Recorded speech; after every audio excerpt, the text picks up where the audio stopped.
പെൻഷനും ശമ്പള കുടിശ്ശികയും നൽകാൻ പണമില്ലാത്ത സർക്കാർ ഇടത് നേതാവിന് സ്മൃതി മന്ദിരം പണിയാൻ അനുവദിച്ചത് ലക്ഷങ്ങൾ. നിയമസഭയിലെ EMS സ്മൃതി മന്ദിരത്തിന് 45 ലക്ഷം രൂപയാണ് അധികമായി അനുവദിച്ചത്.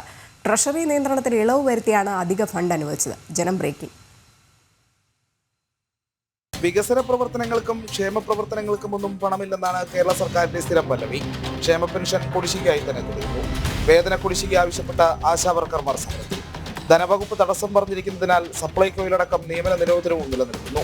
പണമില്ലെന്ന് ആവർത്തിക്കുന്ന സർക്കാരിന് പക്ഷേ ഇടത് നേതാക്കളുടെ സ്മൃതികൾ ഒരുക്കാനും സ്മരണ പുതുക്കാനും പണത്തിന് ഒരു കുറവുമില്ല.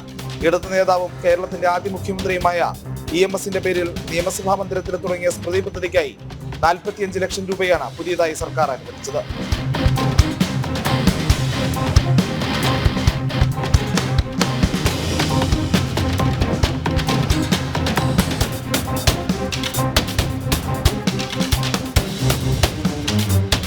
വിവിധ വകുപ്പുകൾക്ക് മേൽ ഏർപ്പെടുത്തിയിരിക്കുന്ന ട്രഷറി നിയന്ത്രണത്തിൽ ഇളവ് നൽകിയാണ് അധിക ഫണ്ട് അനുവദിച്ചെന്നതാണ് ഏറ്റവും ശ്രദ്ധേയം. നിയമസഭയുടെ പഠന ഗവേഷണ മ്യൂസിയത്തിനുള്ള ചിലവിന്റെ കണക്കിൽ ഉൾപ്പെടുത്തിയാണ് തുക നൽകിയിരിക്കുന്നത്. 82 ലക്ഷം രൂപ ചിലവ് വരുന്ന പദ്ധതിക്ക് 2019 സർക്കാർ തുടക്കമിട്ടത്. നടത്തിപ്പിന് ചുമതലപ്പെടുത്തിയ ആളുമായി ബന്ധപ്പെട്ട് ഉയർന്ന വിവാദങ്ങളോടെ പദ്ധതി ഏതാണ്ട് നിലച്ചമട്ടായിരുന്നു. CPM ഇടപെടലാണ് EMS സ്മൃതി പദ്ധതി ഇപ്പോൾ പുനരുജ്ജീവിപ്പിക്കാൻ കാരണം. പെട്ടെന്ന് തന്നെ പണം അനുവദിച്ചതുമെല്ലാം ഈ ഇടപെടലിന്റെ ഭാഗമായി കൂടിയാണ്.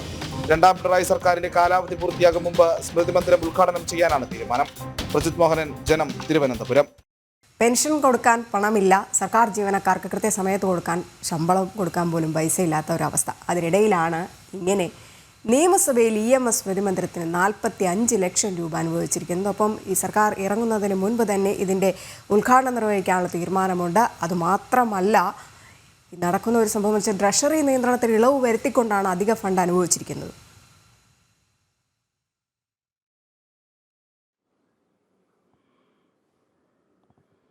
അതെ, സംസ്ഥാനത്ത് ഒന്നിനും പണമില്ല എന്നുള്ളതാണ് കേരള സർക്കാർ സ്ഥിരം പറഞ്ഞുകൊണ്ടിരിക്കുന്നത്. ക്ഷേമ പെൻഷൻ നൽകാൻ പണമില്ല, ശമ്പള കുടിശ്ശികകൾ നൽകാൻ പണമില്ല, ജീവനക്കാരുടെ മറ്റ് ആനുകൂല്യങ്ങളുടെ ബാക്കിയുള്ള കുടിശ്ശികകൾ നൽകാൻ പണമില്ല. ചില വിവിധ വകുപ്പുകളിലാണെങ്കിൽ, ഇപ്പോൾ സപ്ലൈകോ പോലെയുള്ള വകുപ്പുകളിലൊക്കെ ആണെങ്കിൽ ധനവകുപ്പ് ഉടക്ക് പറയുന്നതുകൊണ്ട് മാത്രം നിയമന നിരോധനം അടക്കം നിലനിൽക്കുന്ന ഒരു സാഹചര്യവുമുണ്ട്. അപ്പോൾ ഇത്രയധികം കാര്യങ്ങൾക്ക് ഒട്ടും പണമില്ല എന്ന് പറയുന്ന സർക്കാർ പക്ഷേ ഇടത് നേതാക്കൾക്ക് സ്മൃതിയൊരുക്കാനും അവർക്ക് വേണ്ടി സ്മരണ പുതുക്കാനും ഒന്നും പണം ചെലവഴിക്കുന്നതിന് ഒരു തടസ്സവുമില്ല എന്നുള്ളതാണ് ഏറ്റവും ശ്രദ്ധേയമായിട്ടുള്ള കാര്യം. 13-ാം തീയതി പുറത്തിറങ്ങിയ ഉത്തരവാണ് ഇപ്പോൾ നമ്മൾ ഈ വാർത്തയുമായി ബന്ധപ്പെട്ട് പുറത്തുവിട്ടിരിക്കുന്നത്. ഈ നിയമസഭയിലെ EMS സ്മൃതി മന്ദിരത്തിന് പുതിയതായി 45 ലക്ഷം രൂപ കൂടി അനുവദിച്ചിരിക്കുന്നു എന്നുള്ളതാണ് ഏറ്റവും പുതിയ കാര്യം. ഇതിനായി ഈ ട്രഷറി നിയന്ത്രണത്തിൽ നിലവിൽ സംസ്ഥാനത്തെ പല വകുപ്പുകൾക്കും പണം ചെലവഴിക്കുന്നതിന്, പദ്ധതികൾക്കായി പണം ചെലവഴിക്കുന്നതിനെല്ലാം ട്രഷറി നിയന്ത്രണം നിലനിൽപ്പുണ്ട്. ഈ ട്രഷറി നിയന്ത്രണം ഒഴിവാക്കിക്കൊണ്ടാണ് ഇത്തരത്തിലൊരു തുക ഈ പറയുന്ന രീതിയിൽ EMS സ്മൃതി പദ്ധതിക്കായിട്ട് വീണ്ടും അനുവദിച്ചത് എന്നുള്ളതാണ് ഏറ്റവും ശ്രദ്ധേയമായ കാര്യം. അതോടൊപ്പം തന്നെയാണ് മറ്റ് പല പദ്ധതികൾക്കും പണം കിട്ടാത്ത സാഹചര്യമുണ്ട്. വകുപ്പുകൾക്ക് പണം ചെലവഴിക്കുന്നതിന് നിയന്ത്രണങ്ങളുണ്ട്, പുതിയ വാഹനങ്ങൾ വാങ്ങുന്നതിന് നിയന്ത്രണങ്ങളുണ്ട്. ഇതെല്ലാം നിലനിൽക്കെയാണ് ഇടത് നേതാവിൻ്റെ സ്മൃതി മന്ദിരം പണിയാനായി, നിയമസഭയിൽ സ്മൃതി മന്ദിരം പണിയാനായി ഈ രീതിയിലുള്ള പണം അനുവദിച്ചിരിക്കുന്നത് എന്നുള്ളതാണ്. 2019 ആരംഭിച്ച പദ്ധതിയാണ്. പിന്നീട് ചില വിവാദങ്ങളൊക്കെ ഉണ്ടായതിൻ്റെ പശ്ചാത്തലത്തിൽ ആ പദ്ധതി പകുതി വഴിയിൽ നിലയ്ക്കുന്ന ഒരു സാഹചര്യം ഉണ്ടായിരുന്നു. ഇപ്പോൾ വീണ്ടും CPMന്റെ ഇടപെടലോട് കൂടിയാണ് ഈ EMS സ്മൃതി പദ്ധതി, നിയമസഭയിലെ EMS സ്മൃതി പദ്ധതി പുനരുജ്ജീവിപ്പിച്ചിരിക്കുന്നത്. നേരത്തെ കുറച്ച് പണമൊക്കെ അനുവദിച്ചതാണ്. ഇപ്പോൾ വീണ്ടും 45 ലക്ഷം രൂപ അനുവദിക്കുന്ന ഒരു സാഹചര്യത്തിലേക്ക് പോയിരിക്കുന്നു. ആകെ 82 ലക്ഷം രൂപയാണ് അന്ന് പദ്ധതിക്കായി വകയിരുത്തി അല്ലെങ്കിൽ കണക്ക് കൂട്ടിയിരുന്നെങ്കിലും ഇന്നേണ്ട 1 കോടിയിൽ പുറത്ത് ചെലവ് വരുന്നൊരു പദ്ധതിക്കാണ് സർക്കാർ വീണ്ടും പണം അനുവദിച്ചിരിക്കുന്നത് എന്നുള്ളതാണ് ഈ ഘട്ടത്തിൽ പറയേണ്ടത്. CPMന്റെ ഇടപെടൽ ഉണ്ടായതിന് പിന്നാലെ സ്പീക്കർ AN ഷംസീർ പദ്ധതിക്ക് പണം ആവശ്യപ്പെട്ട് ധനമന്ത്രി KN ബാലഗോപാലിന് കത്ത് നൽകിയിരുന്നു. ഈ കത്ത് പരിഗണിച്ച് അതിവേഗം മറ്റ് കാര്യങ്ങളൊന്നും നോക്കിയിട്ടില്ല എന്നുള്ളതാണ് ഈ ഘട്ടത്തിൽ എടുത്തു പറയേണ്ടത്. ഈ പറയുന്ന ട്രഷറി നിയന്ത്രണം അടക്കമുള്ള കാര്യങ്ങൾ വേവ് ഓഫ് ചെയ്തുകൊണ്ട് തൽക്കാലം ഈ പദ്ധതിക്ക് പണം അനുവദിക്കുക എന്നുള്ളൊരു നിലപാടിലേക്ക് സർക്കാർ പോവുകയായിരുന്നു.